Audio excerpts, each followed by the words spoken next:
Hi, and welcome to your Music Theory 4 online class from Centralia College. I'm so glad you've decided to join us. I'm just going to be going through some basic information about the course today in this video. If you have further questions either about using Canvas or about the text materials, I recommend that you visit the help link for Canvas, which can be found on the farthest left-hand menu of your Canvas window, where you have the word help. There are lots of useful information and resources there, so if this is your first time using Canvas, I recommend that you go there. And also the textbook, which we'll be discussing in more detail, has a great start here guide, a getting started guide that I would definitely recommend that you check out so that you know how to best use all the resources for your textbook. I will remind you of how to navigate to the textbook, but I'm not going to go through all those getting started resources. I assume you can do that on your own, and I highly recommend that you do so. So, if you would like to access a image-free, text-only, accessible version of this syllabus, currently that is located both on the course homepage and also on the page listed as syllabus. There may be times during this quarter when I choose to change what is set as the home page, but for now, the syllabus is the course homepage, so either of those links on the course navigation bar will get you there. So we're going to be going through a little bit of information from the syllabus, as well as all the other things you'll need to know to understand how to be most successful in this course. I'm just going back to go back to the student view so that it will look more like what you see when you access the course. Okay. So, again, I'm not going to go through everything in the syllabus because I expect that you will do so on your own time. I just want to point out the most important information. This quarter we're going to be talking about modulation, binary and ternary forms, contrapuntal genres, and you will be doing sight singing, ear training, and composing. So there are lots of things we're going to be doing throughout the quarter. Your grade will be based on a large variety of different components. For this course, you will need to buy the textbook if you don't already have it. That would be the third edition of the Musician's Guide to Theory and Analysis, coming with total access so that you can access the online materials. If you already have the book and you didn't get total access, you can contact your bookstore or the Centralia College bookstore and arrange to purchase just the card that would give you access to the online materials. We're also using the Musician's Guide to Oral Skills, Sight Singing, Rhythm Reading, Improvisation, and Keyboard Skills volume. That's volume 1, I believe, and that is not the same as volume 2, which goes over the contextual listening. That is where you'll be getting a lot of melodies you're going to be singing, as well as some chord progressions you'll be performing at the piano and rhythms. We, luckily, right now, are part of a free trial access to Oral Skills Inquisitive, where you'll be taking some quizzes and doing some kind of fun activities to help develop your oral skills. The workbook that comes with your total access is an online workbook, and you can complete your assignments there. Or if you already purchased the paper workbook and have been using that, you are also welcome to continue to use the paper workbook, but you'll need to scan the assignments and submit them, and I'll show you what that's all going to look like momentarily. But a bit about the homework policies. You need to make sure you turn in your homework on time. I do not accept late work, but you can turn it in, and if it's completed, I will give you feedback, and you will be given a chance to correct it and submit it again for a better grade. If it's not completed, it'll just earn the grade that it earns with no opportunity to resubmit it. And if it's turned in late, I'm not going to grade it, but if you want feedback, I will still try to give you some feedback on where you are headed in the right direction and where you might need further study. There is going to be a quiz over the material I'm going over right now, as well as some basic questions about netiquette that hopefully are common sense, such as whether you should treat your classmates and your professor with respect. You will get 3 chances to take that quiz. You're also going to be doing some sight singing and keyboard performances for this class, as is traditionally the case for a music theory or sight singing and ear training class. You will be recording those and uploading them via Canvas, and when we get into the assignments, again, I can show you what that will look like. There are some very important contact numbers at the bottom of the syllabus, including the Student Support Services, the e-learning office. My office phone number is there, And I encourage you to call me if you have any questions. Also, the Veteran Services phone number is there, and support the website to get additional support for your textbook. If you keep going down the page, you will find the course summary, and that lists every due date and when every assignment and every due date, so you can keep track of your assignments right here on the course homepage without having to really do a whole bunch of navigating. Let's go on and talk about how you will be doing the class participation portion of this class. So one of the things you're going to be doing for this class is discussions, and we will show you how to navigate to that in a moment. But I wanted to point out that right here on the class homepage or in the syllabus page, you can also open the guide to the grading procedure for discussions. And because every online class follows slightly different policies, I wanted to take a moment to talk about this, but I'm not going to go through all of this in excruciating detail because I would hope you will go back and read it on your own. And there are a lot of details and examples in this document. So every time we have a discussion, you will be asked to post a minimum of twice. Each discussion is worth 100 points. And so the maximum you could get for a post is 50 points. But that doesn't mean that every post you post is going to earn 50 points. One idea, like a concept or a question, one item would be worth 25 points, up to 25 points. And again, it depends on how much detail you go into and how many examples you give. And if you keep reading down this document, you can find examples of discussion posts worth varying amounts of points. But I do want to mention also that for the discussions, they have due dates. You need to post at least once in each discussion by the due date. And then after that, you have 2 weeks to continue to add on to your post. But if you don't post at least once by the due date, you can't add on to it later. However, if you post even just a sentence, even just a very short response, you can continue adding more and more until you feel that your grade has come to whatever it was you wanted your grade to be for that discussion. Up to 2 weeks, and then after that, you are welcome to keep posting, but your additional posts won't be worth any points. In this course, going back to the home page, if we continue down the course navigation menu, we'll get to the modules. And the modules for this class just include a lot of information for you. So in the modules, you can find your course materials. There's a link to the ebook, a link to the Know It and Show It activities, and those are like your quizzes and then your workbook. Right now I'm just going to show you what the workbook looks like. So if you were to go into the workbook and open up this chapter for your class, you could see this worksheet. That would be your first worksheet in chapter 22. It is, it uses NoteFlight, so you would just type directly into that worksheet and complete the worksheet that way, and then submit it. Or, as I said, if you prefer and you have the paper workbook, you can also just scan it. So we'll come back to that in a moment.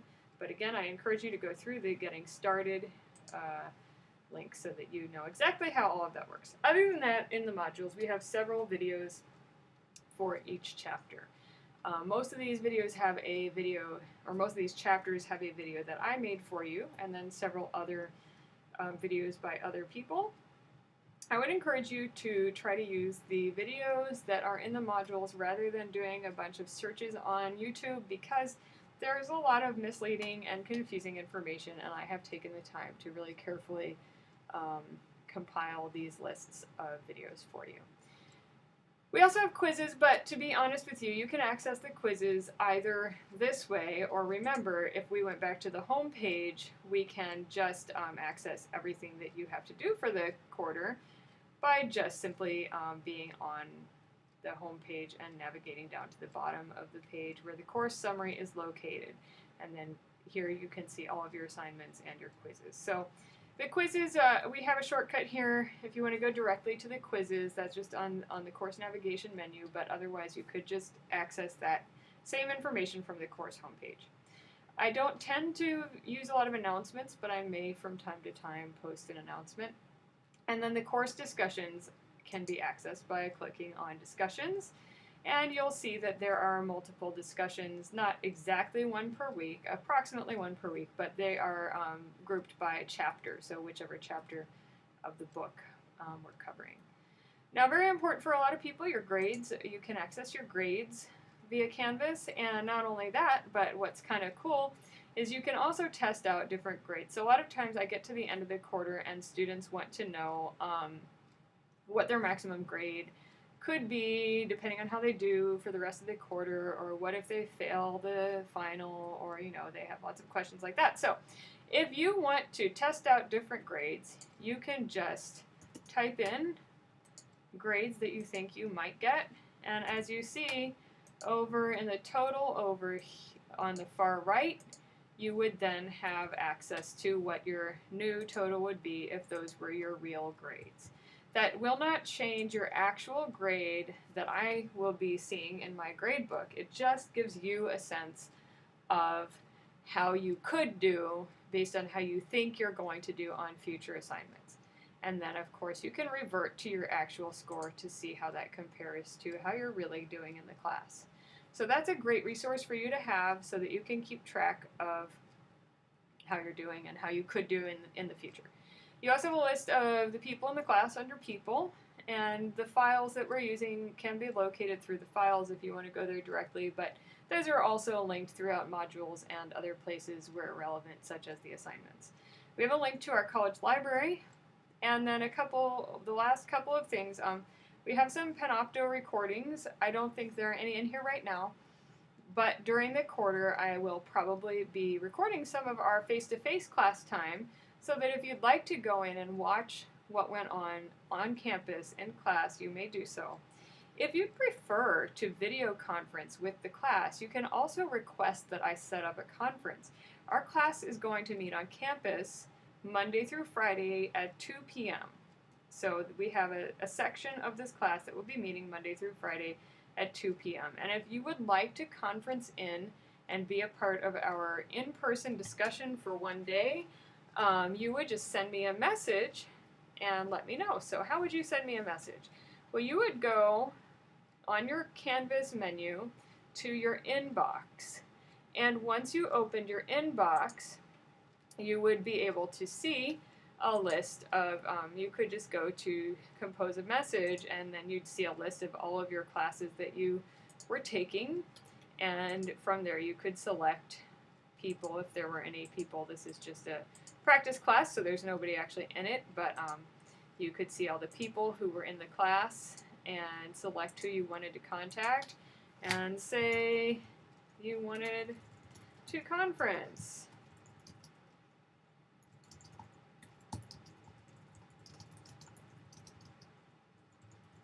And then I would be sure and set that up for you. Okay, so that's how you would contact me, and also how you could request a video conference if you wanted to actually participate in our class.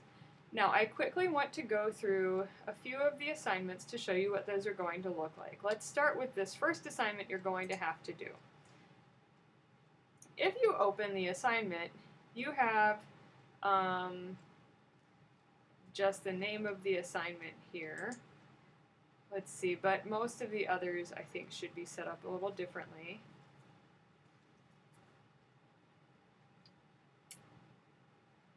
So let's go into your first sight singing assignment, and you see some instructions for how to submit your assignment. Looks like I already practiced with this one, so let's try a different one. Let's try Sight Singing 2. Sight Singing 2, if I go in here and look at Sight Singing 2, I will see instructions and then also a rubric that will be used for grading my assignment. And then I have the option of submitting the assignment. So if I want to submit the assignment, I can just click on the link that says to submit the assignment, and then I have a choice of either recording or uploading media. So I could record directly into my computer and submit that way, or if I had already made a video, I could upload that I'm just going to demonstrate with a practice video or audio that I have here. Okay, so once I've done that, I would submit it and wait for my instructor to get back to me with a grade. That's how all of your sight singing will work. You should be submitting video so that you can show yourself conducting while you are singing. Videos can be made using smartphones, tablets, computers with a webcam. If you don't possess one of those, I recommend that you contact your college's library to see if they have any laptops you can check out, or try to find a computer lab that would allow you to come in and use their facilities to make recordings. Obviously, probably not at a time when the lab is full of other students if you don't want everyone listening to you singing and conducting. Now, for your workbook assignments, you will find that you can either scan and submit this assignment, or right here, there's also a link to the online workbook, so you can just follow the link, and that will take you directly to the workbook. And you can also use the link within the assignment to navigate to the playlist that comes with your book so that you can listen to the examples that are included in that assignment. Some assignments do have listening components and some don't, so you will find that that link isn't always there. It depends on whether there's an actual musical recording associated with that. You will have a midterm and a final exam, and for your midterm you're going to have to use the conference tool, which I already showed you, but to show you again, if I wanted to participate in a conference, or if I wanted to take the midterm, which you undoubtedly will want to do, you could have a conference. I would have created this already, and then I would start it, and once it was there, okay, you wouldn't do any of that. That would be my my action. You want to make sure that Flash is enabled, or you won't be able to participate in the conference. It always takes a little while to load, so just be patient.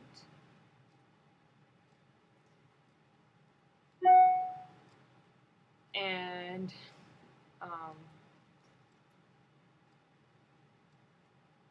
once it's loaded, you'll have some options. You can test your microphone if you need to, test your camera and make sure everything's working. So I can see it's working. I see some sound going